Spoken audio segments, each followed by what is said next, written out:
The story most people carry about the Vietnam War is not exactly wrong, but it was never quite right either. It was not a war that was misunderstood by the public so much as it was a war that was misrepresented by the people running it, from the very beginning at every level, with remarkable consistency and almost no accountability. The misunderstanding came later, as a kind of second layer built on top of the original distortion. People decided they had simply failed to grasp something complicated, when the more accurate description was that they had been told things that were not true, by institutions that knew better, and that the telling had been careful and deliberate and sustained across more than a decade.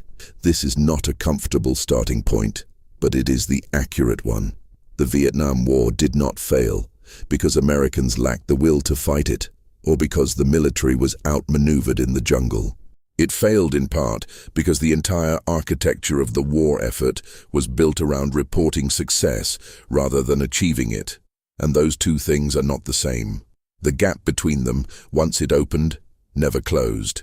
It widened every year, and the people who tried to say so out loud found that the institution they were part of had very little interest in hearing it. To understand how that happened, you have to go back further than most people think. You have to go back to the advisory period, to the early 1960s, when American military personnel were officially not in combat, but were dying in combat, when official casualty reports classified deaths in ways that obscured how they occurred, and when the first lessons about what the war actually was were already being learned by the men on the ground and simultaneously being filtered out by the men writing the reports. The filtering was not always conscious. Sometimes it was bureaucratic reflex. Sometimes it was careerism. Sometimes it was genuine belief that the truth would damage morale or strategic position. But the effect was the same, regardless of the motive. The truth about what was happening in Vietnam was consistently subordinated to the need to present a manageable narrative.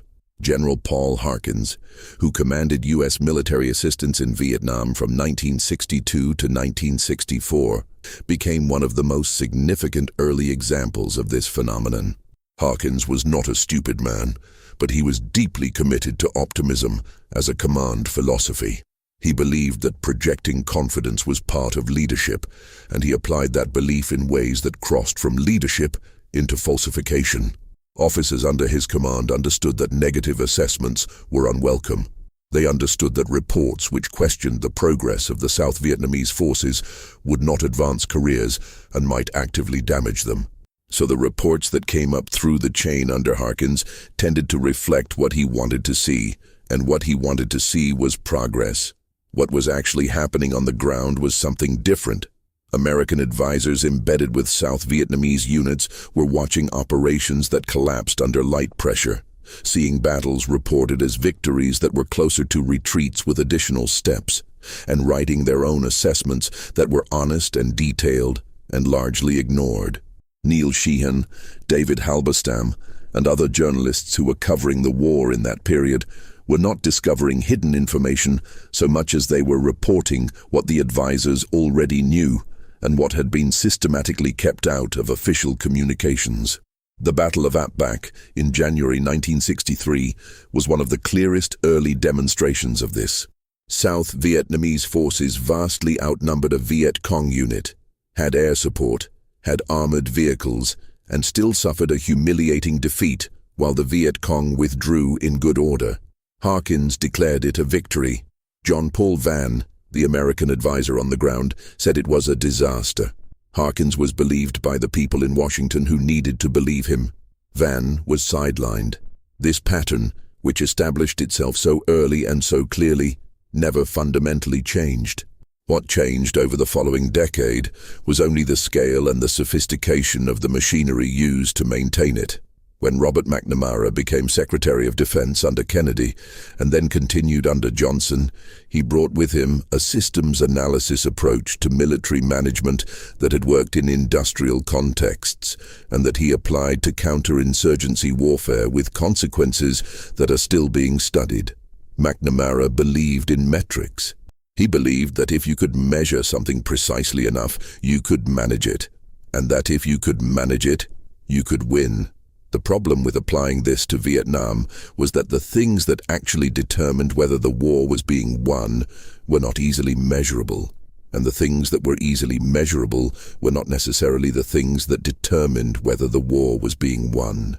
The body count became the central metric of the war, and it became that because it seemed objective. A dead enemy combatant was a countable thing. You could assign a number to it, put it in a report, add it to a running total, and track progress. The kill ratio, which compared American and South Vietnamese casualties against enemy casualties, was meant to show attrition, to demonstrate that the enemy was being destroyed faster than it could replace itself. If the ratio was favorable enough and sustained long enough, the war was supposed to end on its own because the enemy would run out of people. The logic was not entirely without basis. Attrition warfare has worked in other contexts, but it required that the body counts be accurate, and they were not accurate, and everyone involved knew they were not accurate, and the war continued to be run on the basis of them anyway. The inflation of body counts was not a conspiracy in the formal sense. It was not organized at the top and handed down as policy. It emerged from the structure of incentives that the war created. Unit commanders were evaluated in part on their kill ratios. Officers who reported high body counts were rewarded. Officers who reported low body counts were questioned. The pressure to perform, as measured by this specific metric, was constant and structural, and it produced predictable results. Enemy dead were counted in ways that included civilians. Weapons were planted on bodies to justify their classification as combatants. Individuals who may have died from causes unrelated to direct combat were added to totals. The same bodies were occasionally counted more than once when multiple units were claiming the same engagement. There is a figure that circulated among analysts and journalists during and after the war, which held that the official enemy body counts, if taken at face value, would have meant that the enemy had been completely destroyed several times over during the course of the conflict. The enemy was not destroyed. The enemy was still fighting. The gap between those two facts was the gap between the war as it was reported and the war as it existed. What made this particularly corrosive was not just the dishonesty itself, but the way the dishonesty was distributed through the institution. Junior enlisted soldiers knew that body counts were inflated because they were present at the counting. Non-commissioned officers knew, company-grade officers knew, many field-grade officers knew, some general officers knew. The intelligence community had data that consistently suggested the enemy's actual force levels were higher than official estimates acknowledged. The analysts who produced those estimates and who argued for them against official resistance became figures of institutional conflict. Sam Adams, a CIA analyst who spent years compiling evidence that the official enemy order of battle figures were systematically underestimated, found himself in a sustained bureaucratic war with MACV, the Military Assistance Command Vietnam, over numbers that he believed were being kept low to support a narrative of progress. The suppression of his higher estimates before the Tet Offensive in 1968 became one of the most documented examples of the gap between intelligence reality and official reporting. Tet was important not because it was a military victory for the North Vietnamese and the Viet Cong, which it largely was not in the conventional sense, but because it made the gap visible to people who had not been able to see it before.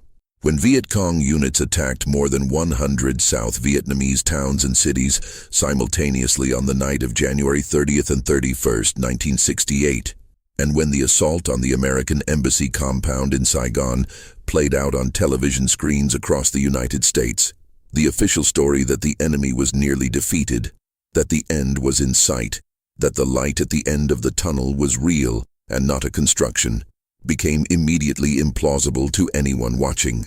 General Westmoreland had been saying for months that the war was going well. The Joint Chiefs had been saying the enemy lacked the capacity for a major offensive. The President had been saying progress was being made. The Tet Offensive did not destroy the official narrative through military defeat. It destroyed it through contrast. The contrast between what people had been told and what they were watching was too sharp to be reconciled, And once that reconciliation failed, trust in the entire structure of official reporting collapsed in ways that were never fully recovered. But the war continued. This is the fact that tends to get obscured in accounts that treat Tet as a turning point, which it was politically, but not militarily, and not institutionally. The war went on for 7 more years after Tet. The same reporting structures remained in place. The same incentive systems continued to operate. The body counts continued to be reported and to be inflated. The Strategic Hamlets program had already failed years earlier, but successor programs built on similar assumptions continued. The pacification efforts continued. The training of South Vietnamese forces, which had been ongoing for years without producing the results promised, continued on the same trajectory. What changed after Tet was primarily the political context in the United States, and secondarily, the willingness of certain institutional figures to say, privately if not publicly, that the war, as currently conceived, could not be won. But the saying of it privately and the acting on it publicly were very different things, and the acting did not come quickly or cleanly. The soldiers who served in Vietnam after Tet were serving in a war that the people running it had largely concluded could not be won in the way it was being fought, but which continued to be fought in roughly the way it had been fought before. This created a particular kind of psychological condition for the men in the field, a condition that has been documented extensively in oral histories, in letters home, in the accounts of veterans and journalists and mental health professionals who treated veterans afterward. It is the condition of fighting without a coherent purpose that you can identify or articulate, of being asked to perform actions whose strategic rationale has dissolved, of understanding at some level that the metrics being used to measure your performance have no reliable relationship to any outcome that matters. The search and destroy operations that defined so much of the ground war were designed around the attrition logic. Go out, find the enemy, kill the enemy, return to base.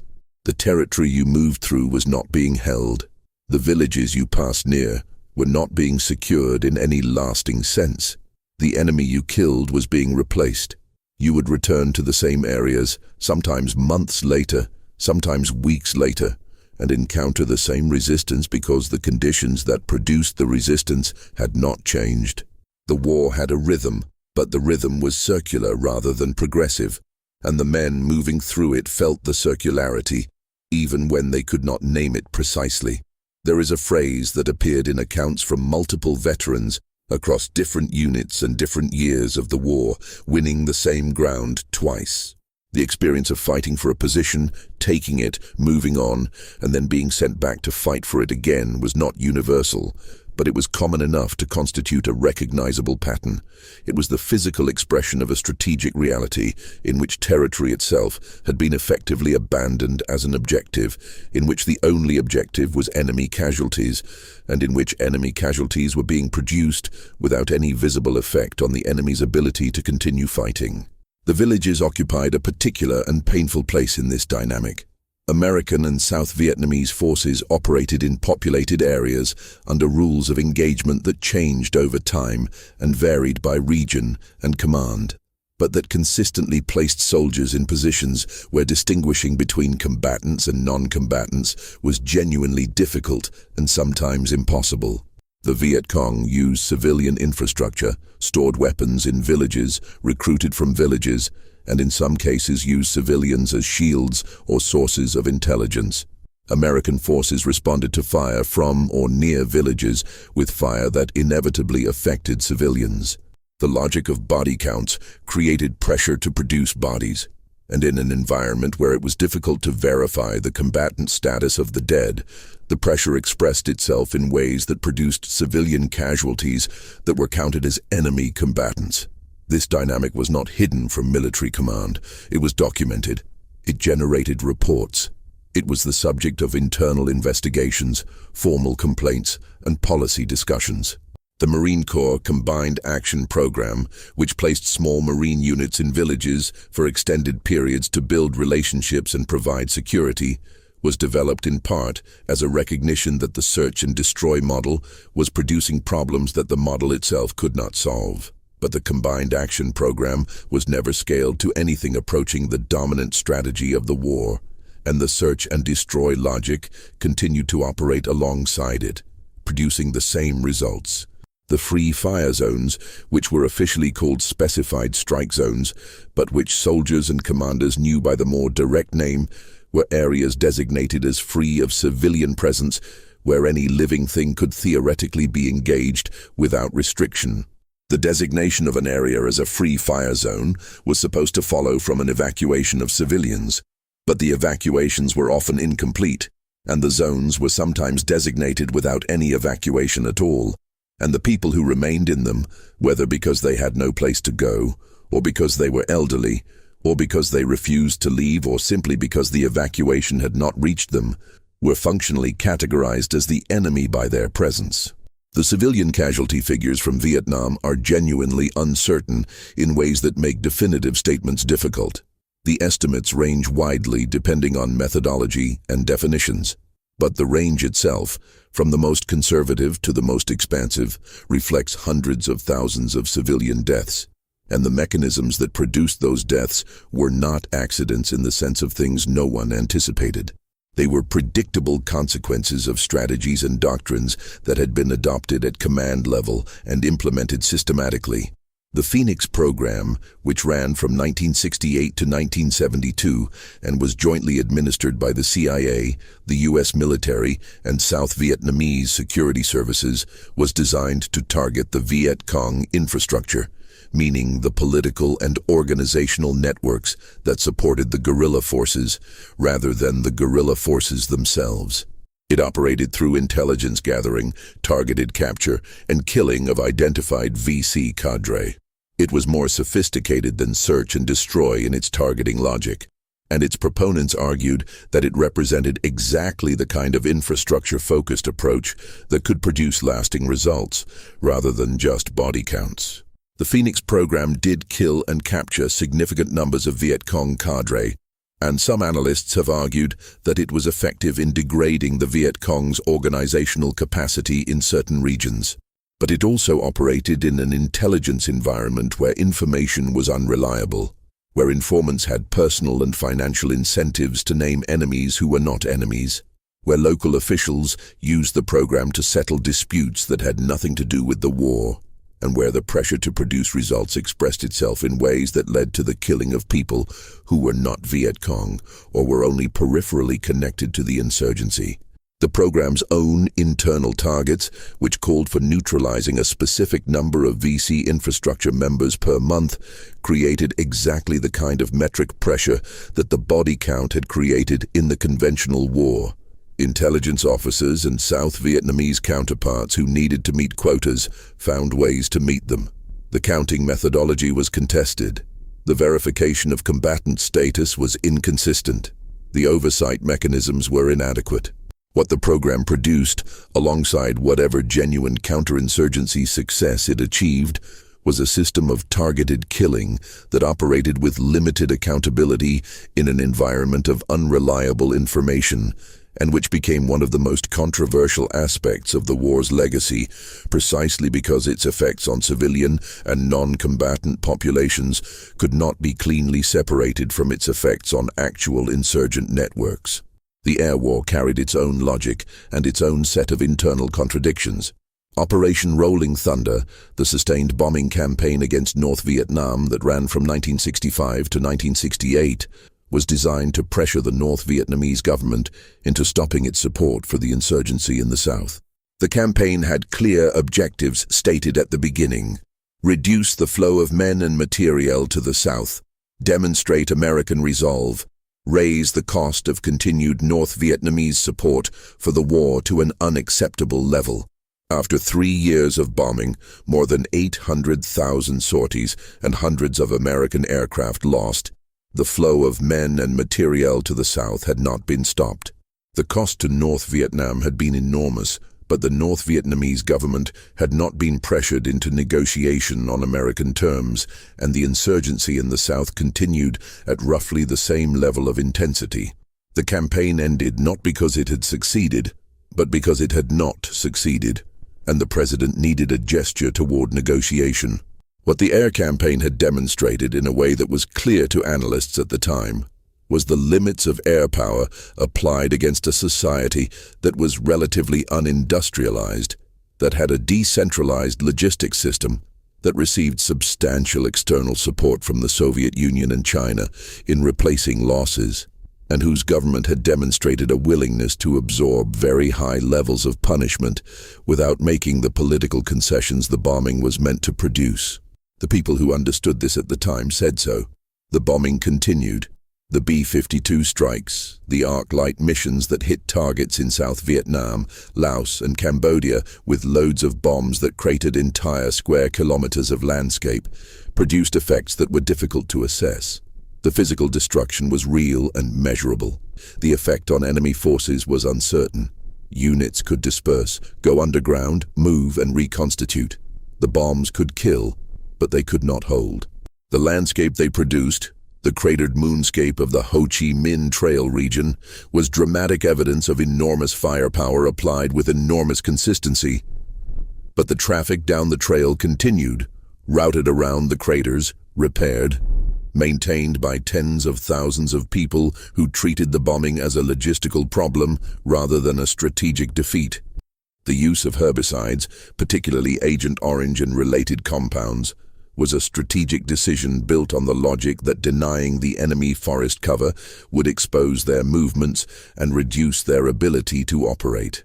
Operation Ranch Hand sprayed approximately 19 million gallons of herbicide over roughly 20% of South Vietnam's forests and a significant portion of its agricultural land between 1962 and 1971. The defoliation was effective in destroying vegetation. It was less effective in achieving the strategic purposes for which it was intended. The enemy continued to move, adapted their routes, found other methods. The long-term consequences of the herbicide program were not fully understood at the time they were being implemented, or at least were not acted upon as if they were understood. The dioxin contamination associated with Agent Orange, specifically the compound TCDD, had effects on human health that became apparent over time in ways that affected both Vietnamese civilians and American veterans. The recognition of those effects and the institutional response to them followed a trajectory that mirrored the broader pattern of the war. The reality was known or knowable earlier than it was officially acknowledged, and the acknowledgement came only after sustained external pressure and in the face of prolonged institutional resistance. The Agent Orange issue for American veterans became one of the longest and most damaging examples of the institutional pattern that ran through the entire war. Veterans who developed cancers and other illnesses that epidemiological evidence connected to dioxin exposure spent decades fighting for recognition from the Veterans Administration and the Department of Defense. The argument made against them for years was that the evidence was insufficient, that causation could not be established, that individual cases could not be connected to specific exposures. The evidence was not actually insufficient in the ways claimed. What was insufficient was the institutional will to accept what the evidence showed, because acceptance would have required acknowledgement of responsibility and commitment of resources. The settlement that eventually came, and the subsequent addition of conditions to the presumptive list of illnesses covered under Agent Orange exposure, came after court cases, congressional pressure, and decades of advocacy by veterans and their families.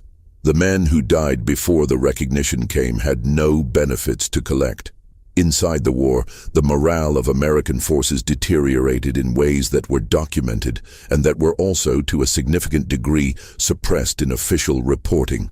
The fragging incidents in which soldiers killed or attempted to kill their own officers and non-commissioned officers using fragmentation grenades or other weapons represent one of the clearest and most dramatic indicators of the breakdown in unit cohesion and command authority that occurred particularly in the later years of the war. The military's own records documented hundreds of fragging incidents.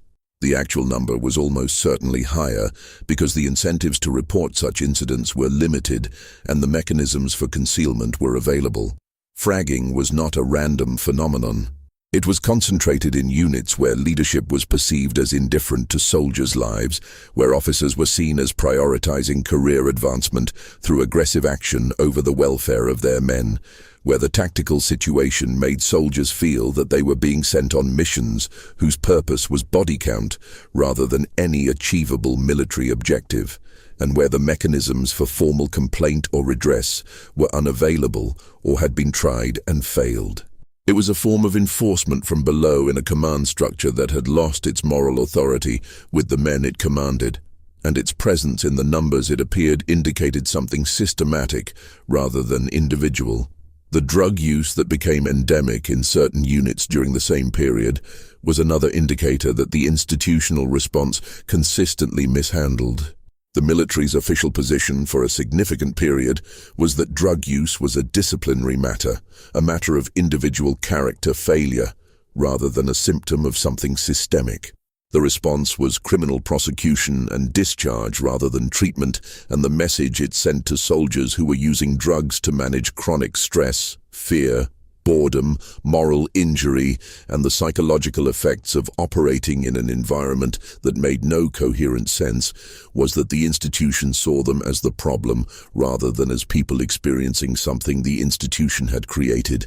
The heroin problem in particular reached levels that were genuinely alarming by the early 1970s, when the combination of widespread availability of cheap, high-quality heroin in Vietnam, the psychological conditions of the late war period, and the inadequacy of official response produced addiction rates in some units that were documented by military medical personnel and that eventually forced a reckoning of sorts in the form of mandatory testing and treatment programs. But the reckoning came late, and it came because the scale had become impossible to ignore, not because the institution had prioritized the welfare of the men experiencing it. The treatment of soldiers who returned from Vietnam was shaped by all of these institutional patterns in ways that produced outcomes that are still being counted. The diagnosis of what is now called post-traumatic stress disorder, which was then called post-Vietnam syndrome, or was classified under other terms that carried less recognition and less access to care, was contested by the Veterans Administration for years on grounds that were more about resource allocation than about genuine clinical disagreement. Veterans who presented with nightmares, hypervigilance, intrusive memories, inability to maintain employment or relationships, substance abuse, and other symptoms that are now understood as expressions of PTSD, encountered a system that was often more interested in demonstrating that their condition was not service-connected than in treating them. The specific experiences that produced these conditions were in many cases exactly the kinds of experiences whose existence the institution had been reluctant to acknowledge. A veteran whose PTSD was connected to participation in actions involving civilian casualties, or to witnessing atrocities, or to being ordered to do things that violated his own moral understanding of what was permissible, was in a position where describing the etiology of his condition meant describing things that the institution had reasons to suppress. The clinical encounter became in some cases an institutional encounter, and the institutional interest in limiting exposure was not always separable from the clinical interest in providing accurate diagnosis and effective treatment. The My Lai massacre of March 1968, in which soldiers of Charlie Company, 1st Battalion, 20th Infantry Regiment, killed between 300 and 500 Vietnamese civilians in the village of My Lai and the adjacent hamlet of My Kay, became the most visible single example of what the war's institutional structure had produced at its worst expression.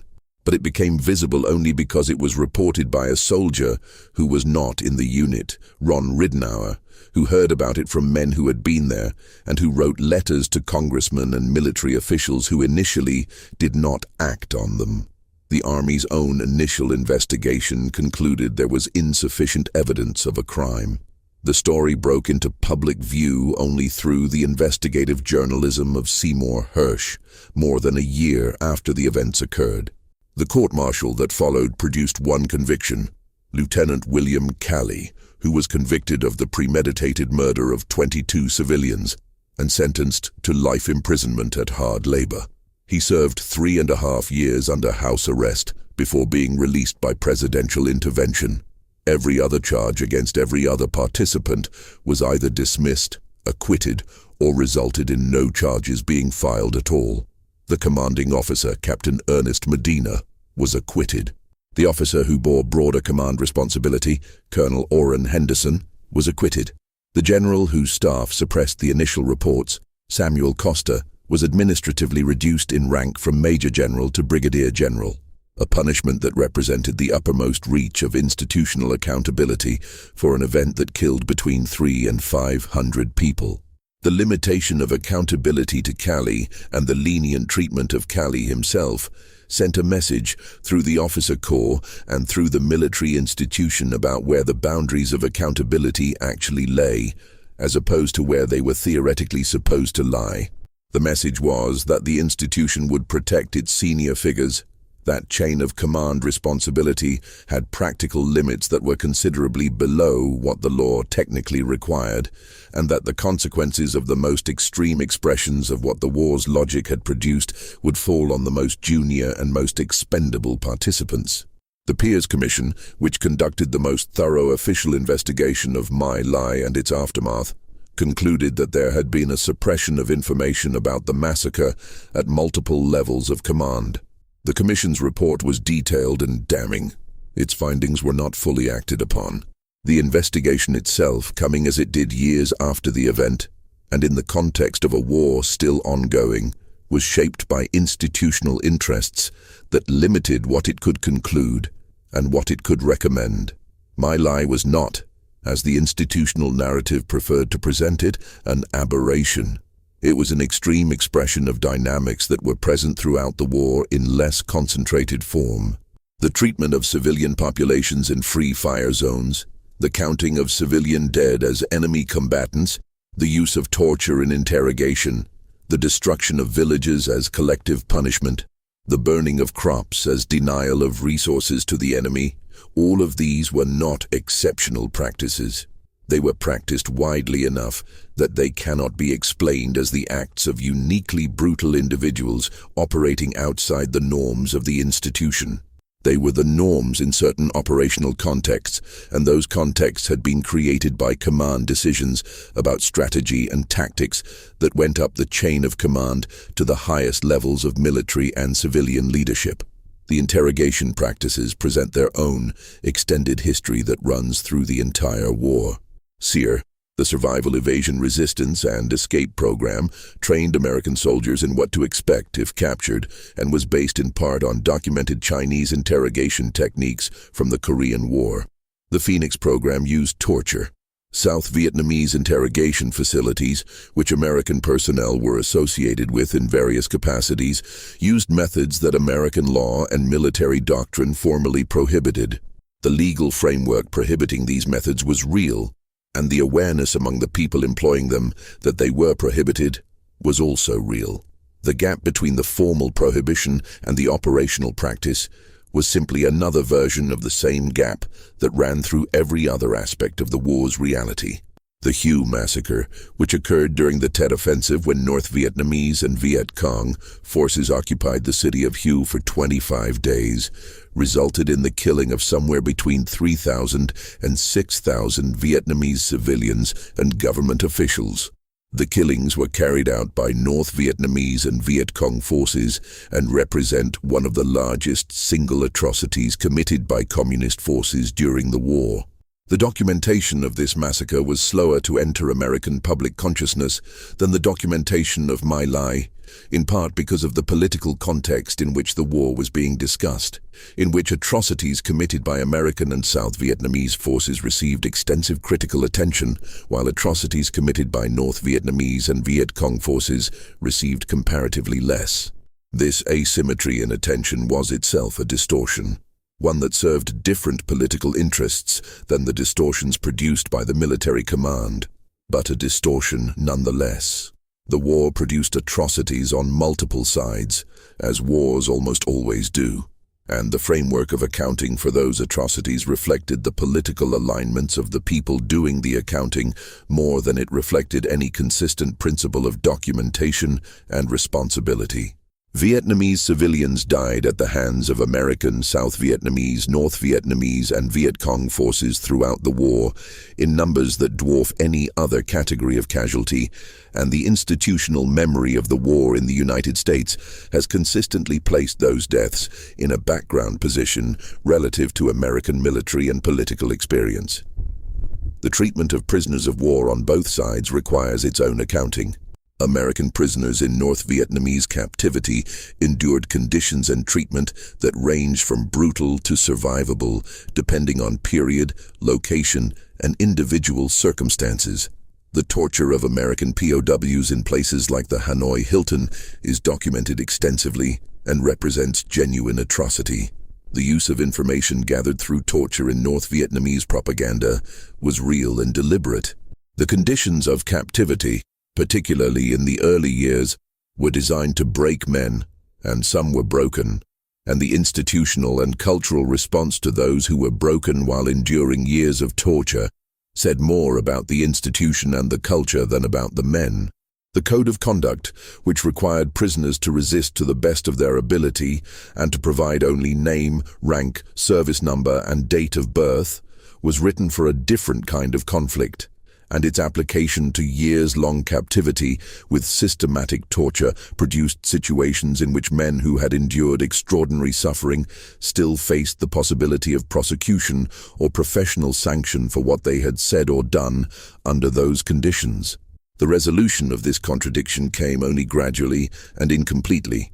The South Vietnamese military and the populations of South Vietnam existed throughout this history in a position that American narratives of the war have consistently underweighted.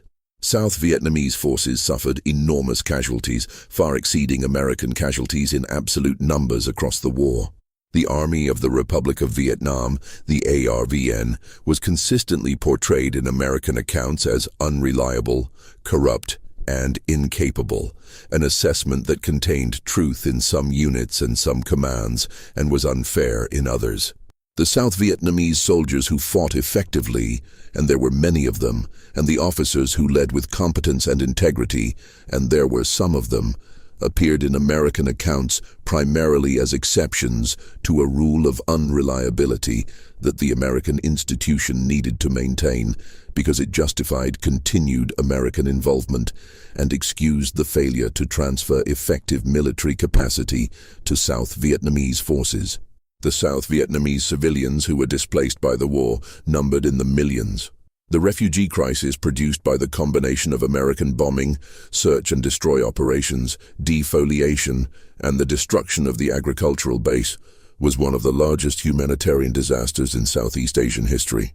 The people who left their villages, sometimes voluntarily, sometimes under the direction of pacification programs that were supposed to protect them from the enemy, but which removed them from the land their families had worked for generations, ended up in refugee camps and urban slums that the South Vietnamese government and its American allies could not adequately support or administer. The social fabric that the war was supposed to be defending was being destroyed by the methods being used to defend it. The political structure of South Vietnam and the successive governments that American policy supported and occasionally helped create through coups and interventions represented another layer of complexity that official narratives simplified into categories that did not accurately describe the reality.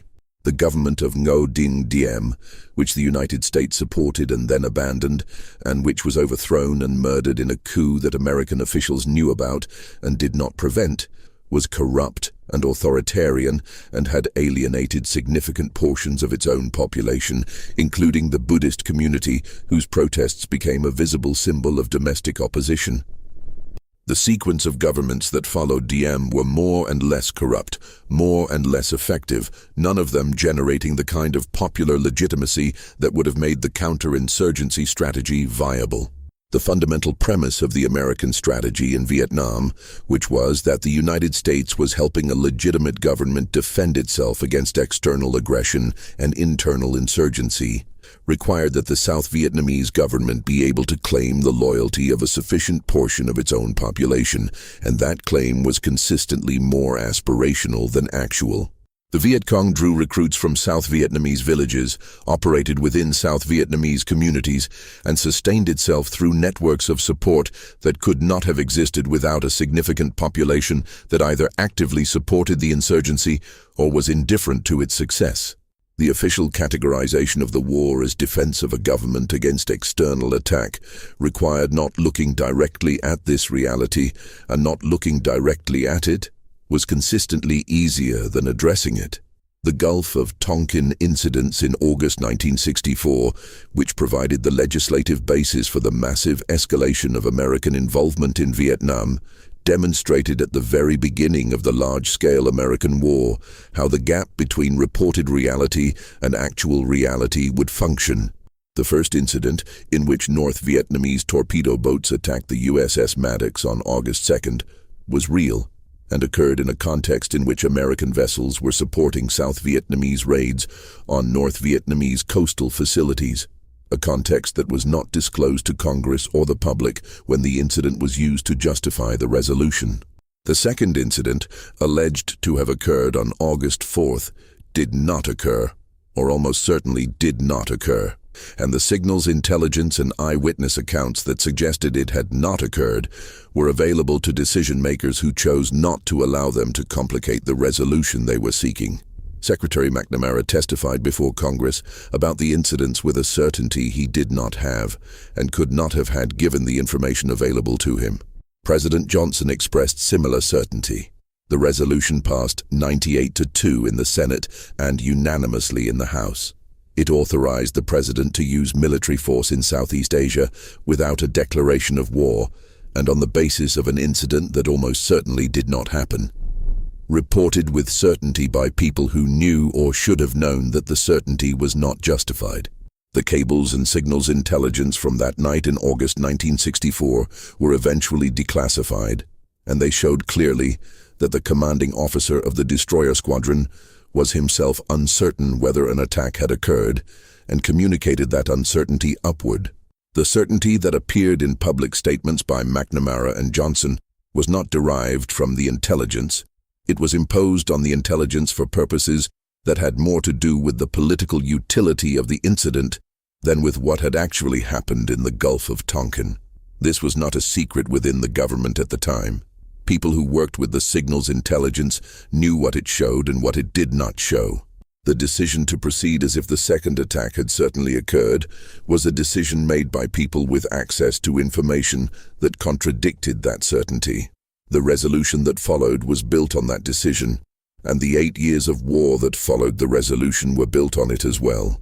The escalation that came after Tonkin did not happen all at once, but it happened with a speed and on a scale that was not fully communicated to the American public at the time. The planning for a major American ground combat role in Vietnam was underway before the Tonkin incidents and before the 1964 election, in which Johnson ran in part on a platform of not sending American boys to do what Asian boys should be doing for themselves. The deployment of combat troops that began in 1965 was not a response to an unexpected deterioration of the situation. It was the implementation of plans that had been developed while Johnson was saying he had no intention of expanding the American role. The Pentagon Papers, the Defense Department's own internal history of the Vietnam War through 1967, which Daniel Ellsberg leaked to the press in 1971, demonstrated in detail and with documentary evidence that the gap between public statements and internal knowledge had been sustained systematically across multiple administrations. The papers showed that the Kennedy administration had been more deeply involved in the coup against Diem than officially acknowledged. They showed that the Johnson administration had planned for a major expansion of the war while publicly denying such plans. They showed that decision-makers had consistently known that the probability of military victory was lower than their public statement suggested, and had proceeded anyway. The government's response to the publication of the Pentagon Papers was to seek an injunction against further publication, the first use of prior restraint against the press in American history. The Supreme Court, in a ruling decided 6-3, declined to grant the injunction. The legal battle itself, occurring as it did in 1971 while the war was still ongoing, was another expression of the institutional pattern, the attempt to suppress information that contradicted the official narrative, pursued through whatever mechanisms were available. Ellsberg himself was prosecuted under the Espionage Act, facing a potential sentence of 115 years. The case was dismissed in 1973 because of government misconduct, specifically because it emerged that the Nixon administration had authorized a break-in at Ellsberg's psychiatrist's office to obtain information that could be used to discredit him, and that the same team responsible for that break-in had gone on to conduct the Watergate break-in. The connection between the government's response to Ellsberg and the broader pattern of misconduct in the Nixon administration was not coincidental. It was an expression of the same institutional reflex that had been operating in the management of Vietnam information from the beginning. The anti-war movement within the military itself, which is less visible in standard histories than the civilian anti-war movement, represented a significant challenge to institutional authority that the institution dealt with in ways that ranged from discharge to prosecution to quiet suppression. Soldiers who organized against the war, who published underground newspapers, who filed conscientious objector claims, who refused orders, who testified before Congress about what they had witnessed, faced institutional responses that were often more severe than the responses to the behaviors they were protesting. The Winter Soldier investigation of 1971, organized by Vietnam veterans against the war, produced testimony from veterans about war crimes and atrocities that was largely ignored by mainstream press and treated by the military as an enemy action rather than as a legitimate exercise of citizens' rights. John Kerry's testimony before the Senate Foreign Relations Committee in April 1971, in which he described what veterans had testified to about the conduct of the war, was notable not primarily for its specific accusations, but for the frame it offered. That the war had produced conditions in which atrocities were not exceptional, but institutional, in which the rules of engagement and the strategic framework had created an environment where war crimes were a predictable and predicted outcome. This frame was contested at the time, has been contested since, and is still contested. But the documentary evidence that has accumulated over decades supports it more than it refutes it. The Cambodian incursion of 1970, announced by President Nixon as a temporary operation to destroy North Vietnamese sanctuaries and supply lines, expanded the geographic scope of the war into a neutral country that had been secretly bombed for over a year before the public announcement. The secret bombing of Cambodia, Operation Menu, had begun in 1969 and was concealed through falsified flight records that reported the B-52 strikes as having occurred in South Vietnam. The falsification was systematic. It involved the creation of false after-action reports. It was known to senior officers in the chain of command and was maintained through mechanisms designed specifically to prevent the information from reaching Congress, which had not authorized the bombing of a neutral country. When the Cambodian incursion became public, it produced the largest campus protests in American history, culminating in the National Guard killings at Kent State University, in which 4 students were killed. The protesters were responding to a war that had just expanded without congressional authorization, and to an administration that had campaigned in part on ending the war, and had instead widened it. The institutional response to the Kent State killings was, in its own way, consistent with the broader pattern. An initial attempt to suggest that the students had somehow precipitated the response, a commission report that documented what had happened but whose findings were not acted upon at the level necessary to produce accountability, and an effective message to the public that protest carried consequences that the institution would not restrain. The Laos operations, specifically the South Vietnamese invasion of Laos in 1971, known as Lam Son 719, were designed to demonstrate the viability of Vietnamization, the Nixon administration's policy of gradually transferring combat responsibility to South Vietnamese forces as American forces withdrew. The operation resulted in a military disaster for the South Vietnamese army, which was driven back with heavy casualties by North Vietnamese forces who fought with considerable effectiveness. The American press coverage of the withdrawal, which included images of South Vietnamese soldiers clinging to helicopter skids to escape, directly contradicted the official narrative about the progress of Vietnamization. The administration's response was to argue that the coverage misrepresented what had happened, that the operation had achieved its objectives, and that the images were selective. The gap between the images and the interpretation offered for them was wide enough that it could not be closed by argument, and Lam Son 719 became another tet in the sense that it made the gap between official narrative and visible reality impossible to maintain for a significant portion of the public. The peace negotiations that proceeded intermittently throughout the later years of the war were characterized by the same pattern of public statement and private reality that had defined the war from its earliest stages. Nixon's announcement of peace with honor in January 1973, following the Paris Peace Accords, described an agreement that left North Vietnamese forces in position in the South, that provided no mechanism for enforcing its terms, and that most analysts at the time understood would not produce a lasting peace. The prediction was correct. The accords held for 2 years, and then the North Vietnamese offensive of 1975 demonstrated that the military situation the United States had spent 20 years and enormous resources trying to create had not been created. The fall of Saigon in April 1975 and the images of helicopters lifting people from the embassy roof ended the American experience of the war with a visual that captured something essential about the entire enterprise.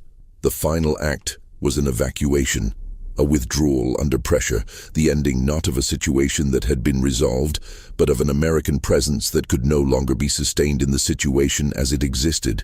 The Americans who were evacuated were evacuated. The South Vietnamese who had worked with Americans, who had staked their safety on the American commitment, who had served in capacities that made them targets for the incoming government, were evacuated in much smaller numbers than had been promised or anticipated. The crowds at the embassy gates in those final days, and the decisions made about who would be lifted out and who would be left, were the final expression of the gap between what had been promised and what was delivered that had characterized the American relationship with South Vietnam throughout the war. The Vietnamese who remained faced re-education camps, economic marginalization, and in many cases imprisonment or death. The boat people who fled in the years following the communist victory did so in conditions that killed significant numbers of them, through drowning, through piracy, through the indifference of vessels that declined to rescue them. The American institutional response to the refugee crisis was limited and slow relative to the scale of the crisis produced by the American intervention. The accounting of what the war had cost in all the dimensions that mattered proceeded in the years and decades after 1975 in ways that were consistently incomplete. The number of Americans killed in combat, 58,000, is precisely documented on a wall in Washington. The number of American veterans who died in the years after the war from causes connected to their service, whether from Agent Orange, from suicide, from the long-term effects of PTSD, is not inscribed anywhere and has never been compiled with comparable precision. The estimates are large. The institution that sent these men to war has never produced a count. The number of Vietnamese killed, military and civilian, North and South, is not precisely known and will never be precisely known. The range of estimates extends from 1 million to 3 million or more over the course of the conflict. The destruction of agricultural land, the contamination of soil and water from dioxin, the long-term effects of unexploded ordnance on civilian populations in Vietnam and Laos and Cambodia continue to produce casualties that are not counted in any American accounting of the war's cost. The POW and MIA issue, which became a significant political cause in the years following the war, was in many cases a genuine expression of unresolved grief and uncertainty about what had happened to men who had not come home.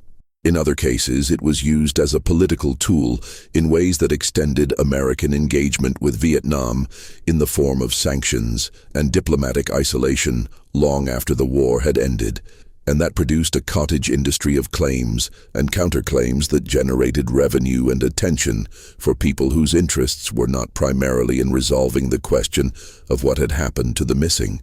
The normalization of relations between the United States and Vietnam, which eventually came in 1995 under the Clinton administration, was treated in the United States primarily as a foreign policy decision and a step toward commercial engagement with a growing economy. In Vietnam, it was also those things, but it was also the closing of a specific chapter in a history that the Vietnamese had been living with continuously in ways that Americans, who could choose when to think about the war and when not to, had not been required to do. The American military drew lessons from Vietnam that it institutionalized in the years following the war. The all-volunteer force replaced the draft.